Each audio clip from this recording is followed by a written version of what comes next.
Generally speaking, like with how we source our meat, we try to be as transparent as possible, and our meat is a reflection of that. What you're seeing is what you get. Like if it's nice and red and under the lights it's looking good, that should be what you're taking home.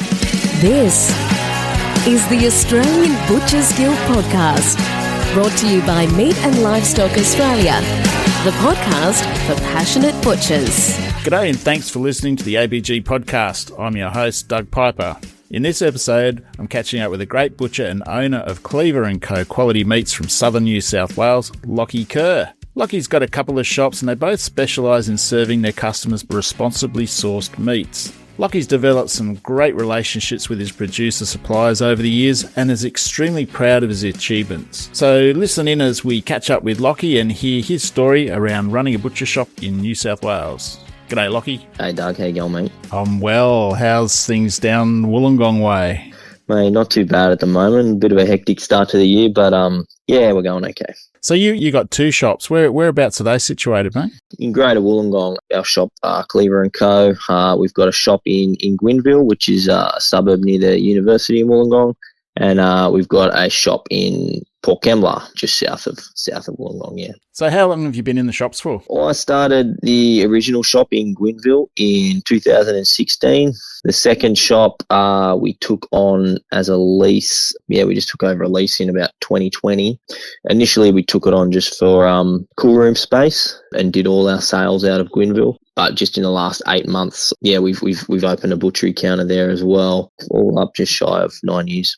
Yeah, right. So 2020, that would have been right in the middle of COVID. Yeah, I live in Port Kembla, and the old butcher that was on the main street there just sort of packed it up. And yeah, it was up for lease. You know, like a lot of butcher shops, we were really busy during COVID, and this other place had a walk-in freezer and a massive cool room. So yeah, we thought, oh look, we'll use this moving forward, and the rent wasn't too bad. Yeah, it was right in the middle of COVID, but yeah, like a lot of butchers, we were trading pretty well. That extra room certainly would have been quite valuable to you, that's for sure. Yeah, look, I mean, especially for how we run the shop, you know, everything comes in carcass form, which is not a nice, easy, stackable form. So instead of, you know, getting around nice, you know, rectangular boxes, you sort of, shimmying around, falls of beef and stuff. So yeah, any space is gold for us. So how did you start out in the trade, mate? The typical way, most butchers just got sick of school and decided they wanted to do something, earn a few dollars?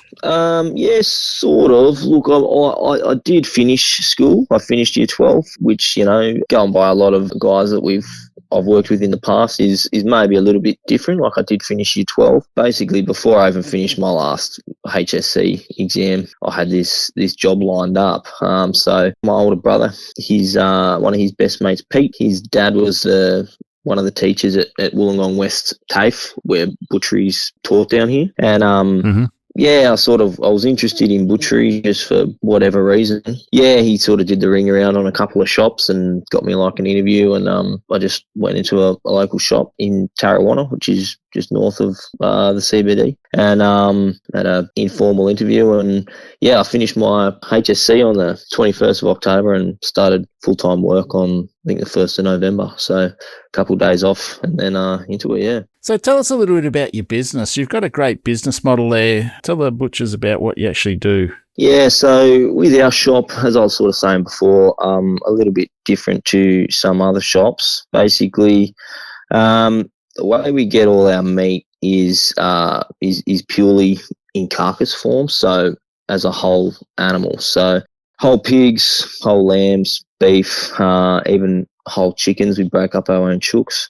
And the thought process behind that is buying the whole animal, utilising the whole animal, just from that sustainability point of view, making sure we're not selling more of one cut than the other, and just keeping that perfect balance in the industry and in the shop. And on top of that, basically what I enjoy doing and what I'm passionate about is provenance of food. So knowing where stuff's coming from, knowing who's grown it, what it's been fed, and that resonates with our customers. So I source all our meat instead of calling a wholesaler. It comes from farms. So I've got a network of farmers that grow for us. They drop it at the abattoirs, and then it comes from the abattoirs to us. Do you visit the farms personally and select the meat, or do you leave that up to the farmers because they're aware of what you're after? Yeah, so I mean, running the shop, we don't have a lot of time to get out to the farms. Generally, I try to get out there every couple of years or so. But yeah, it's just sort of like a back and forth conversation between me and our producers, you know,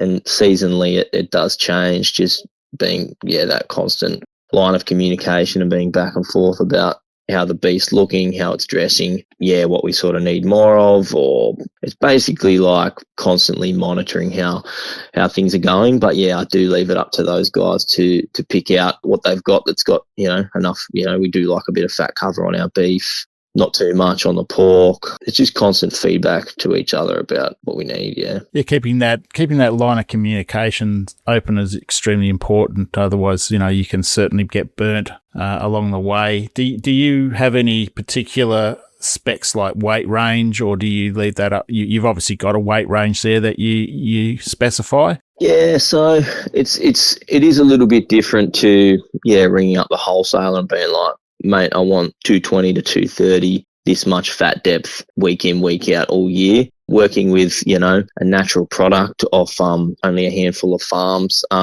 you do have to be a little bit flexible, but that's sort of the beauty of natural produce as well. So generally speaking, like, we try not to get beef under 200 kilos, because the way that a lot of our farmers are growing with that grass-fed, grass-finished, it is hard to get a good finish on some of that small beef. So generally speaking, under 200 is going to be too lean for what I like. But yeah, honestly, like, we've had bodies that are touching that 200 or thereabouts, and we get bodies that, at different times of the year, and depending how things are going, they might be pushing 300 even. And that's, there's obviously that natural variability in that. But yeah, like, that's just part of the game, I guess. Yeah, it is. So how did your customers adapt to that type of meat, to like when you started telling them it was all ethically and responsibly sourced meat, and you had that knowledge around, the provenance of the animals? So how did your customers react to that? Was it well received, or did it take a little bit of selling into them that you actually knew a little bit more about the meat than most butchers do? I guess the shop has always done that. So the shop that I bought, I bought a pretty rundown business. It was only doing like a couple $100 a day. So we essentially had a fresh start, and running the business the way we do from the get-go. The customers that were coming in, they didn't have to get used to that. That was just how it was, and it's always been like that. Sort of that, build it and they would come kind of mentality. I'm running a butcher shop how I, want to run a butcher shop, and some people get around that. It's not for other people. But yeah, like, generally speaking, our customers are pretty understanding, and we don't have a whole lot of pre-packed stuff that's, one day the T-bone's like 400 grams, one day it's 800 grams. Like, we do cut a lot of stuff to order, particularly like your high cost cuts, like your steaks. So something like that, we would show the customer and just be like, look, the beef's pretty big at the moment. I'm going to cut it this thick if you like, or, if we cut it a bit thicker, it's going to be pretty big. Or we sort of just communicate that to the customer each and every time. It has to be like that, I guess. That's a very traditional form of butchery, isn't it? I know there's a guy in Marrickville, Marcus. I'm not going to even attempt to say his last name, but Up from Holby's Butchery. Yeah, that's him. I know Marcus. Yeah, that's it. He has a very similar business to what you do there, and I really like that. That's a great form of engagement with your customers, isn't it? I think it's a bit of theatre in a way. Like, customers, a lot of them have grown up or, remember going into the butcher shop with their parents, and yeah, it is a traditional trade. Like, it's been around for so long, so tied into that sort of coming into the butcher shop and having that extra personal level to the customer service, it is nostalgic. People really enjoy it, really respond to it. Like, most of the time people are happy to wait a bit longer and have that interaction with the butcher. It's very personal. I think I like it. I really do like that. You don't mind waiting. I know one of my last butcher shop I had, we used body beef and we had everything pre-sliced for every day. But I remember Saturdays was a manic day, and there was only myself and a casual, and the customers would wait. They would come in the door and you'd hear the little chime on the door go ting, ting. Every couple of minutes, someone else would walk in. I turned around one day while I was slicing up something for a customer, and I turned around and I said to them, does anybody here know how to serve? Because the shop was full of people, but they were all waiting. And not the best part about it is, with a business like that, they know they're getting good quality, but they don't walk out the door and go somewhere else, do they? Like I said, it's one of those things, like, people are there for that meat and there for that quality. Yeah, look, occasionally, like, someone might be in a rush or whatever and they, don't have time. But yeah, just adding that extra level of personal service in a world that is, increasingly about efficiency and cutting down on customer interactions. Yeah, it's sort of a breath of fresh air for people. It is. It's a fantastic point of difference to have, and I think a lot of butchers forget about that. At the end of the day, they just want to get the customers in and get them out. And I think taking a step back and spending a little bit more time with the customer and actually finding out what they really want to do with that cut of meat and how they're going to cook it is crucially important to the return visit from the customers. That was one part of the business that I loved, getting to know the people that you served and their families and watching them grow. It's like you said, you see them 1 minute in a pram and then a couple of years later they're in school uniforms. One of the things that we used to do with our local school, they used to come into the butcher shop and we'd just give them a quick tour through. This is how sausages are made. So you'd have some snags out there getting made and you'd run the meat through the mincer. And one of the things one of the kids said to me, he said, it looks like hair. You're making hair, as it was coming out of the mincer, and it's little things like that. It really makes your day. You think, this kid's got a good brain in his head. It does look like hair, and they're absolutely in awe. And customers are too. They're so much in awe of what a butcher can actually do and create. Oh, absolutely. I think, it just becomes our day-to-day and our, for lack of a better word, it's a bit mundane to us. You walk into a cool room, you see like a bunch of lambs and hinds hanging there, and that's your everyday, so you're desensitized to it. But like, to someone from on the outside, like, I took a couple people into our cool room down at Port the other day, and they were just like blowing out. They're just like, wow, like, that's crazy. Like, they can't believe what they're seeing, kind of thing. Whereas, yeah, to you, it's your everyday. From taking, you're getting a whole carcass in and just being able to break it all down into the various primals, and then from that into a steak or a value add product or whatever you're going to do with it, that it's something that not anybody can do. And I've said that time and time again, and on the podcast, is that there's just so much talent a butcher needs, or skill, not so much talent, skill a butcher needs to be able to be successful and do justice to the animals that he's working on. And yeah, like you're saying, like that is a massive part of our business, is to utilize every cut and celebrate every cut. I was just saying to a customer this morning, like, you come into the butcher shop and look, everyone's sort of used to their chicken breast or their Scotch fillet or whatever. But if you come into a butcher shop and, like, we, put quite a lot of money into our display case and getting a good window in the morning to display things that people have never seen before, or cuts, particularly like cuts that they've haven't heard of. I think about me going into the fishmonger. I don't know a lot about fish, but if I can see something and I'm like, wow, what's that? Like, I'll talk to the fisher and ask what that is. And if you've got that relationship with your customer, then you can start selling like those other cuts that are maybe, harder to sell. They start becoming popular and the customers all of a sudden, upgraded their cooking skill. And yeah, on top of that, like, it's helping you move the whole animal and they're getting a delicious meal out of it. But 100%, like, it requires a lot of skill and a lot of, ingenuity, particularly when you've got, for us, we might have broken up 6 lambs. We've sold all the legs. We've got a bunch of shoulders hanging there. So the customer doesn't essentially know this, but like in the display, you might have shoulders 6 ways. Like, you might have 4/4 chops. You might have boneless roasting shoulders. You might have bone-in shoulders. Yeah, you just got to get a bit creative and utilize what you've got. Yeah, that's spot on. You got to get that salesman out. You've got to be able to sell the whole carcass. Just because they want a leg of lamb. Like in my day, everyone bought legs and we didn't really sell a lot of shoulders. And I remember one day a lady came into the shop and she wanted a shoulder of lamb, and I'm thinking, what do you want a shoulder for? There's a lot of bone. There's not a lot of meat. There's better value, knowing her family, for her, better value in a leg. I think I ended up selling her a leg, and it's not what she came in for.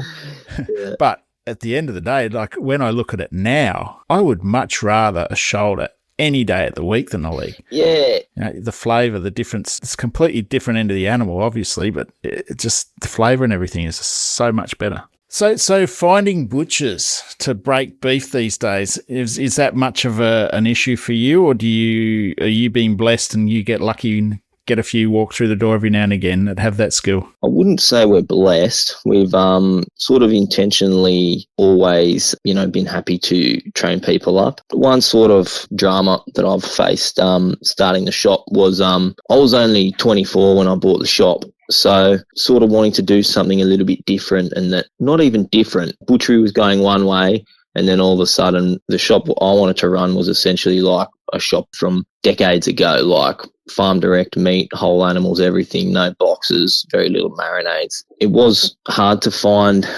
butchers at the best of times, but also butchers with that old school skills that are happy to be, bossed around by a 24-year-old. So, yeah, we've always put on apprentices. We've had probably close to 10 apprentices in 10 years. We've sort of just trained them up. So, yeah, we've got guys at the shop now, Rob, Hayden, Josh, Harry. They've all done their apprenticeship from day one with me, and now they're breaking the beef, boning the beef. And yeah, like it's also one of those things with staffing that if someone's happy to work for you or like interested in getting into butchery, you just try to find a job for them, because you know that 6 months down the track, someone might leave, or you gotta snap them up. And if they're interested, yeah, give them a job, train them up. Got a bit of an older bloke, Vic, that works for us at the moment, and he breaks a lot of beef, and he's been around the block just putting together enough guys that can break beef. But yeah, absolutely, that's your main sort of wage outlay or difference to a box shop, is finding skilled and also someone that is able to develop a bit of speed over time. That's what you said there was by grabbing somebody that showed any interest in butchery. I think you're really future proofing your business that way, because like you said, someone can walk out in 6 months' time or want to go and do something else, and you got that luxury of having that other person there that's been sort of semi-trained, or at least you've got somebody there to take part of their role. It's a great way to be. It is a bit of an expense, but it can save you a lot of pain in the end, that's for sure. Yeah, it is an expense, but as you know, putting on apprentices, they start out pretty cheap. But yeah, I really enjoyed my time at TAFE and enjoyed the TAFE system, and I'm a big believer in it. And I just think that if people are interested, put them on, get them into TAFE, give them that opportunity. The old Terry Bush days, you would have been down Wollongong West, wouldn't it? And Terry used to run the place. Yeah, so Terry, Bushy.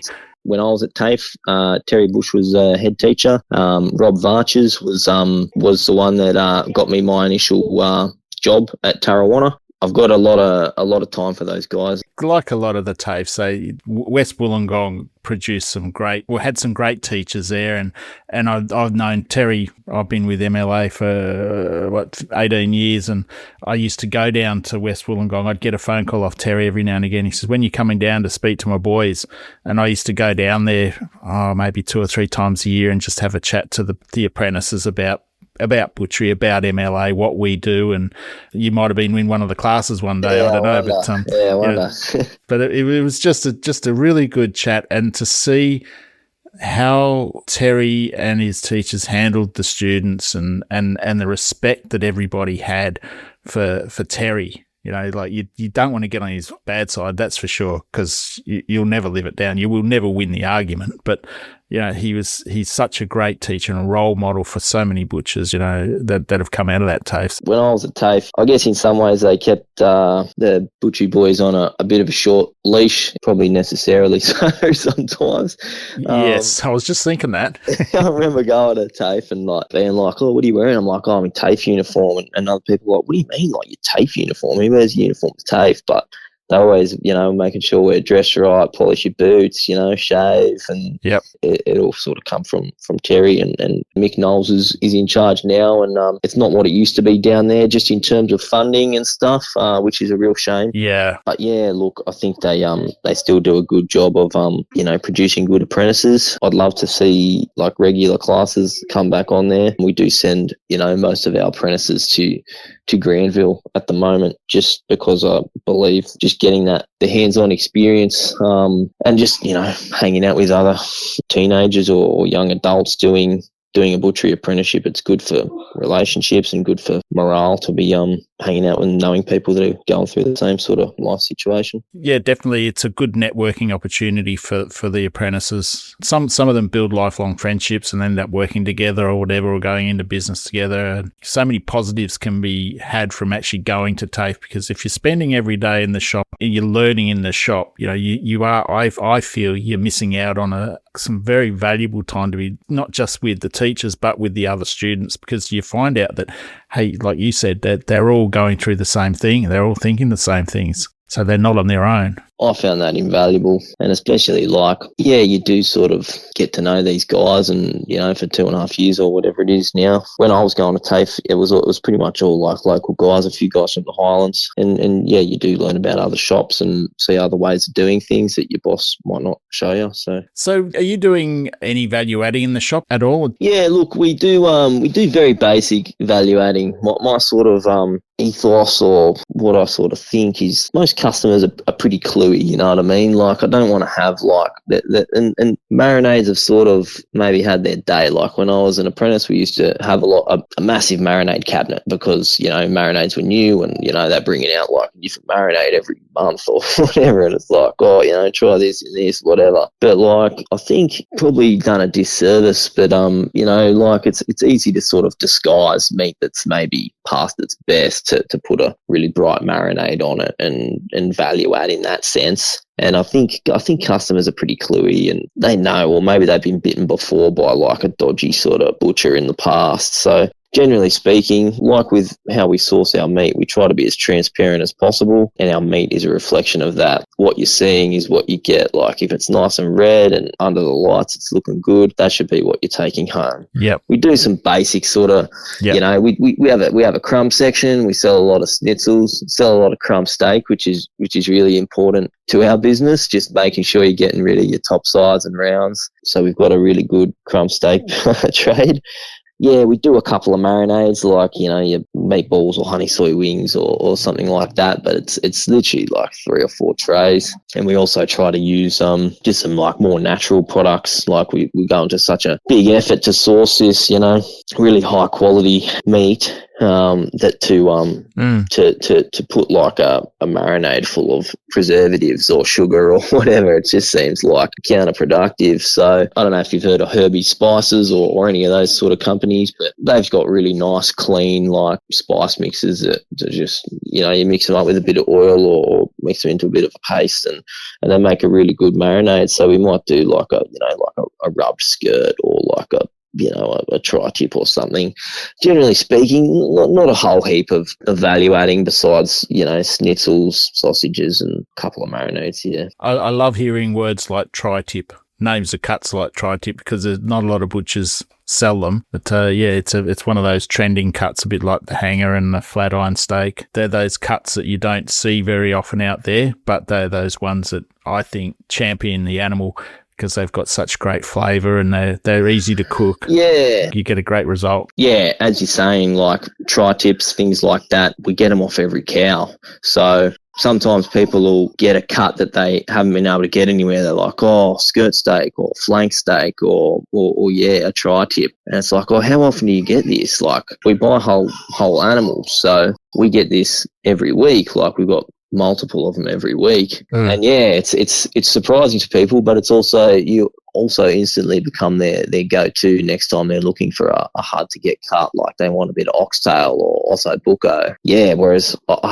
haven't worked in a whole heap of other shops, but like some of those box heavy shops, mate, it just gives us like a flexibility and a point of difference that is hard to replicate, I guess. Yeah, no, definitely. Have you ever tried dairy cattle? Not personally. Like, I've had it in restaurants and stuff, but for a while we were buying veal off Luke and Jess McAuliffe in Camden Valley Veal before they sort of moved their business into other areas, and they were doing a bit of dairy cow that I know they were getting into to different shops in Sydney and stuff. As I was sort of saying before, we've got quite a small shop, and my understanding is you do have to age it or give it the time to sort of mature or tenderize, and we didn't really have the space for it, and also like using up all your secondary cuts, like it's a bit harder. Like some of those other cuts in a dairy cow or a retired older dairy cow, they're an even harder sell on a dairy cow. You know, getting rid of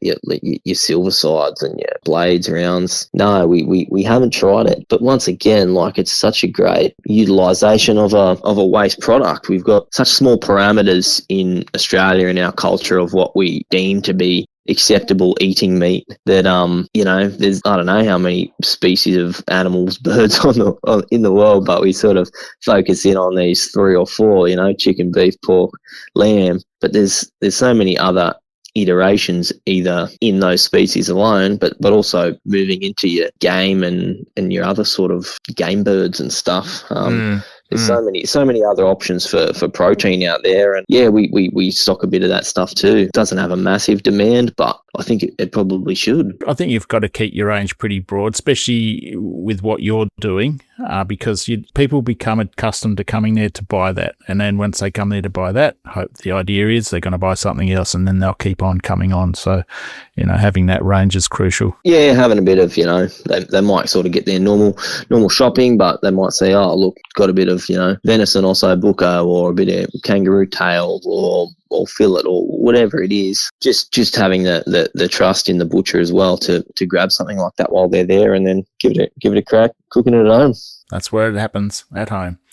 So what's your thoughts on where butchery's heading today? What are your ideas and where you see it heading? It's interesting. It sort of depends who you talk to. Like I'd like to think that you know, shops like ours could you know, become a little bit more of the norm and encourage that direct sort of relationship with customers and their butcher and the farm that it's coming from. But yeah, it is increasingly difficult to actually do that. You've probably heard yourself, a lot of, you know, abattoirs are privately owned or owned by big meat companies, and they don't want to do those small kills for independent farms, which makes life difficult because every bit of meat that we sell has to have gone through New South Wales Food Authority approved abattoir. So yeah, that side of things, I'm not too sure, but I hope there's enough push from the public and people involved in the sector to keep that arm of butchery or meat production alive. But like you say, like I once sort of saw a quote saying that these people that are producing factory farming, for want of a better term, like factory farmed pork, chicken, they're not like bad people.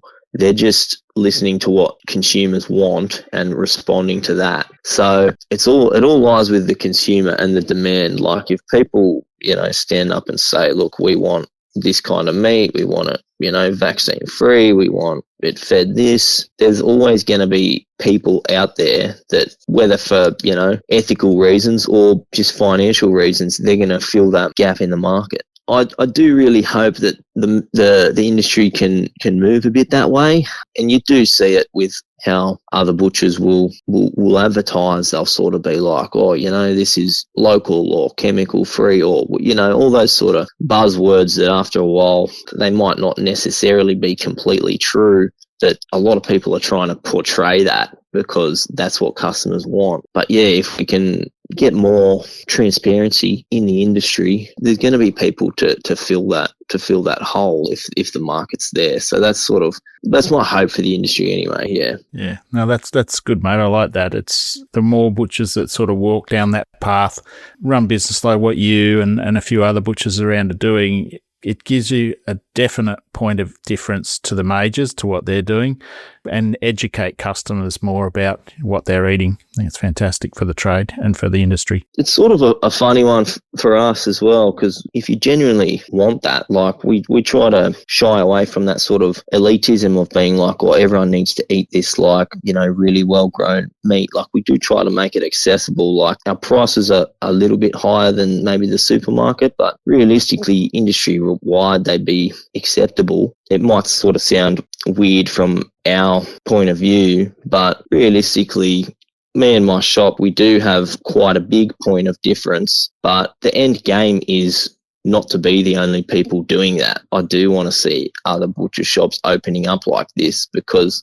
it's not about me and making money. It's genuinely about wanting to make a better industry and a better world. So if other people sort of open up doing the same thing as us, you don't want to see it too much as competition. You should be like, sweet, that's great, and iron sharpens iron. So maybe you'll get some ideas off them, they get some ideas off you.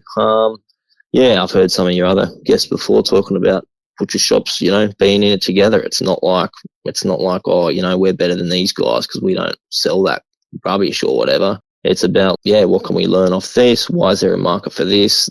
They're filling that hole, we're filling this hole. So, Lachy, a little bit about you. What's your favourite cut of beef and lamb? Look, I love my sort of fatty or gelatinous cuts. So I do love like front shin. Just all that connective tissue from there, like slow cooking, like a foreshin, or you know, even like a point brisket, something with a lot of fat, a lot of like that unctuous sort of mouthfeel. Like that's probably my ultimate. Yeah, no, I quite like a bit of shin meat. I had a play with the heel muscle out of the lamb a little while ago, and it's one of the most underrated cuts. Like, most people would just either leave it on the shank or they'll mince it. But I cooked them whole in a braise. I pulled it out a couple of legs. I put them into a braise, and they came out. They were very similar. They reminded me of a little lamb cheek, like a beef cheek, you know, but a lamb cheek. They were still gelatinous. They were lovely and tender, and they held together so well. You know, little gems like that, they are just so tasty and delicious, you know. So pulling them out, if you're busting a lot of lambs and what you're doing is boning the legs out, I'll be pulling all them out and just creating another line of that. Yeah, mate, I've done the same thing, but like obviously buying whole pigs off the farm, we get a lot of pigs' heads. And like, yeah. I very rarely get asked for a pig's head, but like when we're boning out a few, I think we were making some guanciale or something at the time with the jowls, but the cheeks a couple months ago, like I cooked up a bunch of cheeks and just like browned them, you know, maybe like an hour braise or something. The flavours through that was just like so good, but at the same time, like I sort of hope no one asked me for 20 of them. Like, yeah, awesome, mate. Look, really great to hear your story today. I really appreciate your time and everything, and I'll definitely get down to see you over the next few weeks. I hope everything goes well. Continue doing the good job, and we'll catch up with you soon. Too easy, Doug. Thanks heaps for having me on. Thanks, Lachy. Cheers, mate. This podcast is provided for information purposes only. The MLA Group strongly recommends that listeners exercise discretion and obtain professional advice before relying on any information in this podcast.